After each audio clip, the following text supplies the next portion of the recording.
morning, students. Today I'll start my next lecture from the chapter Change in Profit Sharing Ratio. In previous lecture I was explained reassessment and revaluation of assets and liabilities. This topic also related to the revaluation account. In this lecture I will explain the topic expenses on reconstitution of the firm.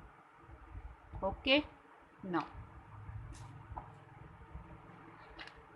expenses or reconstitution.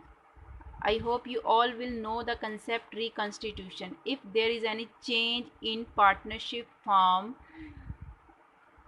then we called it reconstitution of partnership firm. अगर कोई भी partnership form में कोई भी change होता है, जैसे change in profit sharing ratio होता है या एडमिशन होता है या किसी पार्टनर का रिटायरमेंट होता है या उसकी डेथ होती है, तो उस कंडीशन में हमें फॉर्म को क्या करना पड़ता है, रिकंस्टिट्यूशन। तो जब भी ये वाला जो रिकंस्टिट्यूशन हो रहा है वो किस वजह से हो रहा है, change in profit sharing ratio, इस वजह से हमें अपनी फॉर्म को रिकंस्टिट्यूट करना पड़ रहा है। तो जब भी हम फॉर्म को रिकंस्टिट्यूट कर रहे हैं तो उस कंडीशन में हमें कुछ एक्सपेंसेस या बोल सकते हो फॉर्म को कुछ एक्सपेंसेस करने पड़ते हैं या कुछ खर्चे करने पड़ते हैं। तो रिकंस्टिट्यूशन के टाइम पे जो भी खर्चे फॉर्म करती है उन खर्चों से रिलेटेड कुछ एडजस्टमेंट्स होती हैं या कुछ एंट्रीज होती हैं जिन्हें रिवैल्यूएशन अकाउंट में एंटर किया जाता है। तो एक्सपेंसेस से रिलेटेड क्या कंडीशंस हैं, क्या एडजस्टमेंट है, वो मैं आपको इस लेक्चर में एक्सप्लेन करूँगी। ठीक है, तो एक्सपेंसेस क्या होता है, expenses may be incurred by the firm at the time of change in profit sharing ratio.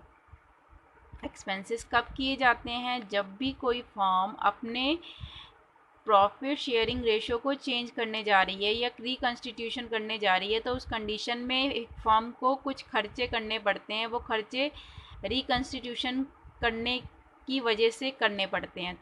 Reconstitution हो रहा है तो इस वजह से फर्म को कुछ खर्चा करना पड़ता है, तो उस कंडीशन में वो खर्चे फर्म बियर करती है। ठीक है, तो दीज एक्सपेंसेस में बी पे और सैलरी टू बी पार्टनर। और कई बार क्या होता है, जो भी एक्सपेंसेस होते हैं रिकंस्टिट्यूशन के, जो भी एक्सपेंसेस होते हैं वो फर्म भी पे कर सकती है या फर्म के बिहाफ पे कोई पार्टनर भी पे कर सकता है। अब जैसे होता है कि कोई भी पार्टनरशिप फर्म है तो उसमें 2-3 पार्टनर्स होते हैं, तो अगर वो सभी पार्टनर मिलकर एक फर्म के फॉर्म में एक्सपेंसेस को पे करते हो तब तो वो फर्म पे कर रही थी। लेकिन अगर कोई सिंगल पार्टनर उन एक्सपेंसेस को बियर करता है या बोल सकते हो आप, तो उस कंडीशन में पार्टनर वो बियर कर रहा होता है।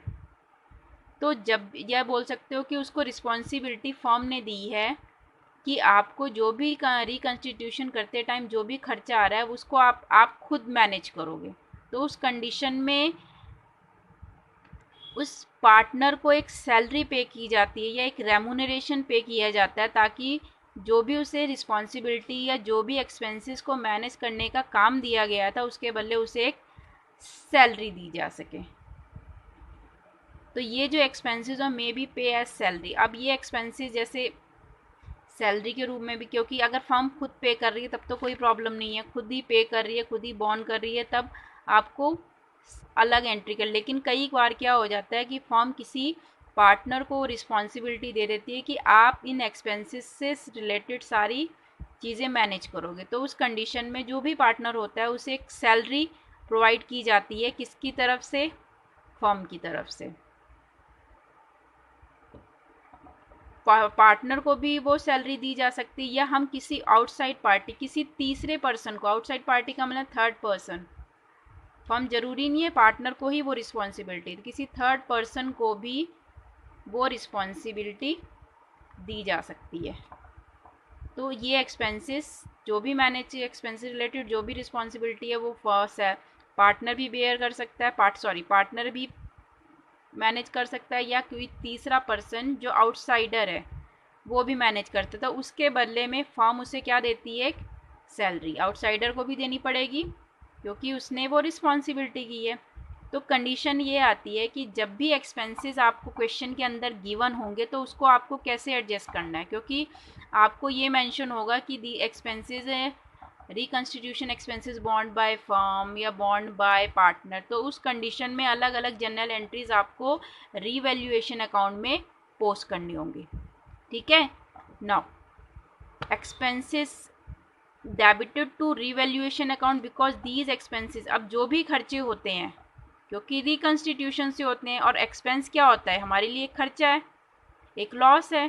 तो अगर लॉस हो रहा है तो रीवैल्यूएशन अकाउंट क्यों प्रिपेयर किया जाता है, ताकि हम कुछ लॉसेस को और कुछ गेन्स को एडजस्ट कर सकें। तो एक रीवैल्यूएशन का या फिर बोल सकते हो आप रिकन्स्टिट्यूशन का जो खर्चा हुआ है वो भी हम एक तरीके से एक लॉस मानते हैं, इस वजह से हम उसको रीवैल्यूएशन अकाउंट में डेबिट करते हैं, क्योंकि रीवैल्यूएशन अकाउंट में वही टर्म्स आती हैं डेबिट साइड जिनसे हमें कुछ लॉस हो रहा है। तो एक्सपेंसेस भी एक तरीके का क्या होता है हमारे लिए, लॉस, इस वजह से इसे रीवैल्यूएशन अकाउंट में डेबिट साइड लिखा जाएगा।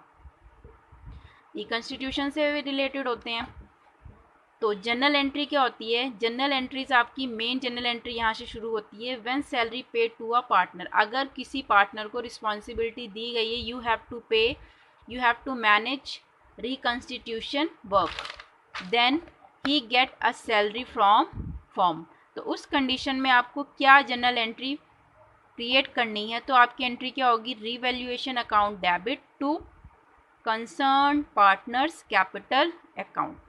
जैसे रीवैल्यूएशन अकाउंट के डेबिट साइड लॉसेज आते हैं, तो हमें, क्योंकि हम सैलरी, फर्म क्या पे कर रही है, एक सैलरी पे कर रही है, लेकिन हम यहाँ सैलरी वर्ड यूज़ नहीं करेंगे, हम यहाँ पे क्या वर्ड यूज़ करेंगे, रीवैल्यूएशन, क्योंकि रीवैल्यूएशन अकाउंट में ट्रांसफ़र हो रही है ये अमाउंट। तो रीवैल्यूएशन अकाउंट डेबिट टू, क्योंकि किस पार्टनर को मिल रही, कंसर्न का मीनिंग यहाँ पे है जो भी, जैसे ए बी और सी तीन पार्टनर है, उन तीनों पार्टनर में से ऐसे किस पार्टनर को वो पेमेंट रिसीव हो रही है। तो कंसर्न पार्टनर में आप जो भी पार्टनर रिसीव कर रहा है उस सैलरी को, उस पार्टनर की नाम को मेंशन किया जाएगा। क्लियर। तो एक्सपेंसेस, ये कंडीशन तब होती है, रीवैल्यूएशन अकाउंट तो मैनेज कर रहा है पार्टनर, लेकिन जो एक्सपेंसेस हैं वो कौन बियर कर रहा है, फर्म बियर कर रही है। मीन्स उसने सिर्फ काम दिया, लेकिन खर्चे सारे कौन पे कर रहा है, फर्म ही पे कर रही है। बॉन्ड मीन्स उसकी रिस्पॉन्सिबिलिटी, जिम्मेदारी किसकी है, फर्म की है। तो इस कंडीशन में ये चीज़ आपको, मेन कंसेप्ट आपका ये है, आपको क्वेश्चन में ये चीज़ें दी होंगी कि एक्सपेंसेस बॉन्ड बाय फर्म और बॉन्ड बाय पार्टनर। तो ये लाइन आपको क्वेश्चन को करते टाइम ध्यान में रखनी है कि एक्सपेंसेस बॉन्ड का कौन बॉन्ड कर रहा है, कौन बियर कर रहा है। तो अगर फर्म बियर कर रही है, लेकिन उसके बदले बियर तो कर रही है, लेकिन एक सैलरी भी पे कर रही है अपने पार्टनर को, क्योंकि वो मैनेज कर रहा है जितने भी एक्सपेंसेस है, इस वजह से आपकी एंट्री क्या होगी, revaluation account debit to concern partner capital account. अब पहली कंडीशन तो थी एक्सपेंसेस कौन बॉन्ड कर रहा है, फर्म। एक्सपेंसेस बॉन्ड bye the partner but paid by the firm, यहाँ पे फर्म बॉन्ड कर रही थी, तो उस कंडीशन में revaluation account debit to concern partner capital, क्योंकि इसको फ़ायदा हो रहा है, इसको सैलरी मिल रही है, इसके अकाउंट में पैसा जा रहा है, इसलिए ये क्रेडिट हुआ है। और कहाँ से जा रहा है, रीवैल्यूएशन से, खर्चा है। अब अगर एक्सपेंसेस बॉन्ड by partner but paid by the firm, expenses किसने बॉन्ड किए हैं, पार्टनर ने, लेकिन पेमेंट कौन कर रहा है, फर्म। तो इस कंडीशन में आपकी जनरल एंट्री क्या होगी, रीवैल्यूएशन में एंट्री नहीं होगी, उस कंडीशन में आपकी एंट्री क्या होगी, concern partners capital account to cash और बैंक अकाउंट। क्या एंट्री होगी आपकी, concern partner capital account debit to cash और बैंक अकाउंट। यहाँ पे ये वाली एंट्री आपकी रीवैल्यूएशन में नहीं दिखाई दी, क्योंकि दोनों ही साइड आपके रीवैल्यूएशन वर्ड यूज़ नहीं हुआ है।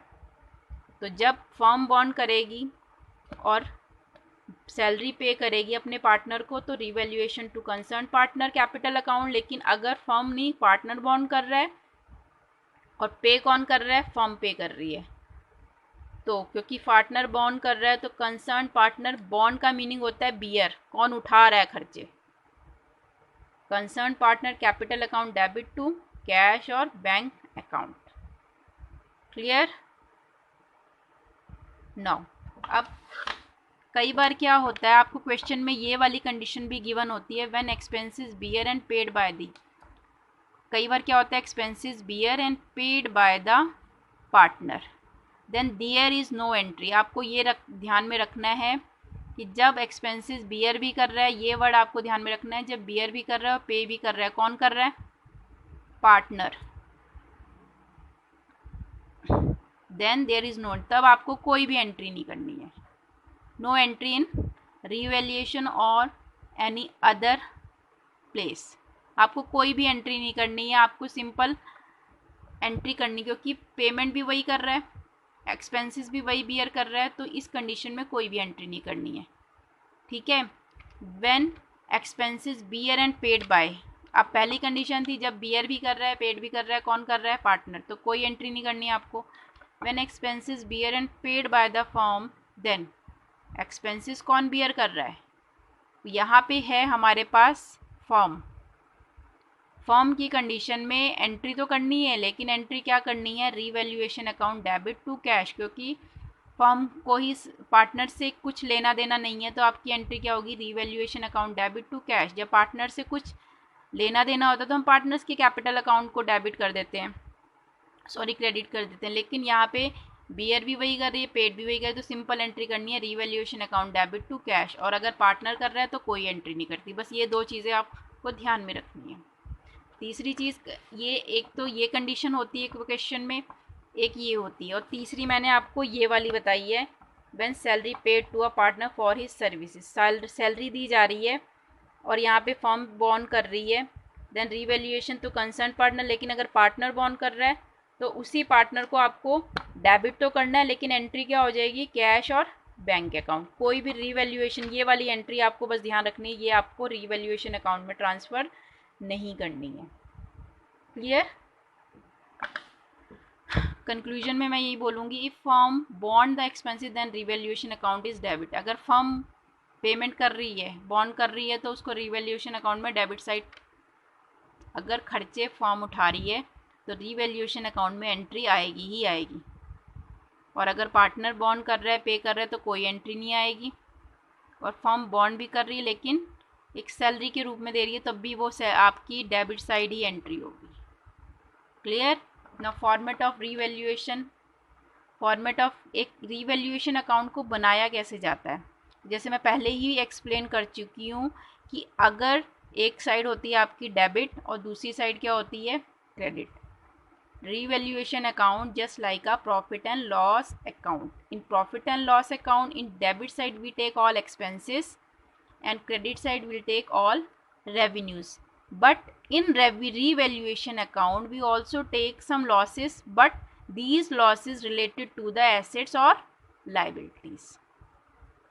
So if asset decrease, अगर किसी asset की वैल्यू में डिक्रीज होता है, कुछ वैल्यू में कमी आती है, तो उस कंडीशन में जैसे हमें लॉस हो रहा है, एसेट की वैल्यू कम हो गई है, तो उस कंडीशन में हमें उसे कहाँ दिखाना है? Debit side. उसी तरह वही एसेट अगर इंक्रीज़ हो गई, हमें वो वैल्यू बढ़ गई है, एसेट पहले 1 लाख की थी, अब 1,20,000 की हो, तो 20,000 का जो प्रॉफिट हुआ है उस प्रॉफिट को आपको यहाँ मेंशन करना है विद स्पेसिफाइड पर्टिकुलर एसेट। उसी तरह कोई लाइबिलिटी है, जैसे लाइबिलिटी अगर इंक्रीज होगी तो क्या होगा? हमें लॉस होगा ना, तो उसे क्या करना है? डेबिट। उसी तरह लाइबिलिटी अगर कम होगी तो उसे क्या करना है? क्रेडिट। कम होगी तो हमें फ़ायदा हो रहा है ना, लाइबिलिटीज़ क्या करते हो आप? पे करते हो। तो जो पेमेंट अगर कम हो गई है, 10,000 पे करने थे लेकिन अब 8,000 ही करने हैं, तो आपको फ़ायदा हुआ। कितने का फ़ायदा हुआ? 2,000 का। वो यहाँ पे वो डिक्रीज वैल्यू आप मेंशन करोगे। उसके बाद 2 अनरिकॉर्डेड लाइबिलिटी। अब जैसे अनरिकॉर्डेड मैंने पहले ही बताया था, अनरिकॉर्डेड होता क्या है? कई बार क्या होता है, कोई ऐसी एसेट्स हमें पता लगती हैं जिसको अभी तक हमने रिकॉर्ड नहीं किया अपने बैलेंस शीट में, तो उस कंडीशन में अगर कोई लाइबिलिटी होती है तो हमारे लिए खर्चा बढ़ाती है, इस वजह से हमें उसे डेबिट साइड दिखाना। उसी तरह कोई अनरिकॉर्डेड एसेट होती है तो हमारे लिए फ़ायदा है, तो हम उसे क्रेडिट साइड शो करेंगे। अब जैसे अभी मैंने एक्सपेंसेस रिलेटेड आपको एंट्रीज बताई, तो अगर कोई पार्टनर सैलरी पे कर रही है फर्म किसी पार्टनर को, तो एंट्री क्या होगी? पार्टनर्स कैपिटल अकाउंट को आपको डेबिट करना उस पर्टिकुलर पार्टनर के नाम से। ठीक है। उसी तरह अगर फर्म बियर करेगी तो उस कंडीशन में आपकी एंट्री क्या होगी? एक्सपेंसेस। यहाँ पे तो पार्टनर को सैलरी दे रही है लेकिन पेमेंट कौन कर रहा है? फर्म कर रही है, तो उस कंडीशन में cash account, bank account to expenses.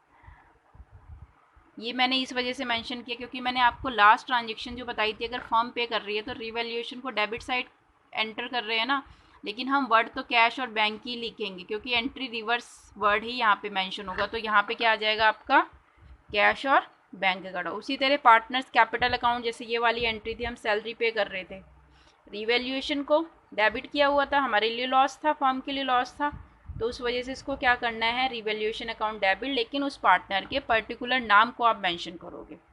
Then after last we differentiate both side, हम दोनों ही साइड को बैलेंस निकालेंगे। दोनों ही साइड के टोटल करने के बाद क्रेडिट साइड के टोटल अगर ज़्यादा, जिस भी साइड का टोटल ज़्यादा होगा उस साइड में से जो भी साइड कम होगी उस साइड के टोटल को माइनस करेंगे। अगर क्रेडिट साइड ज़्यादा आ रही है आपकी और डेबिट साइड कम है, then we get gain on revaluation account and it transfer to partners capital account. और अगर आपकी डेबिट साइड मीन्स लॉसेज ज़्यादा हैं लेकिन प्रॉफिट्स उतने नहीं हैं, तो उस कंडीशन में जो भी लॉस होगा या उसे कहाँ का ट्रांसफ़र करना है, credit side, loss on revaluation transfer to partners capital account. अब ये दिखाना क्या है, कैपिटल अकाउंट जब पार्टनर्स कैपिटल अकाउंट बनाओगे तो डेबिट साइड मेंशन करोगे लॉस को, और पार्टनर्स कैपिटल अकाउंट जब बनाओगे तो वो क्रेडिट साइड आएगा। क्लियर। एंड लास्टली यहाँ पे टोटल, जैसे आप प्रॉफिट एंड लॉस अकाउंट में मेंटेन करते थे या लेजर में मेंटेन करते थे। Clear? Okay. In next lecture, I will explain numerical related to revaluation account. I hope you all will understand main concept of this revaluation account. Thank you.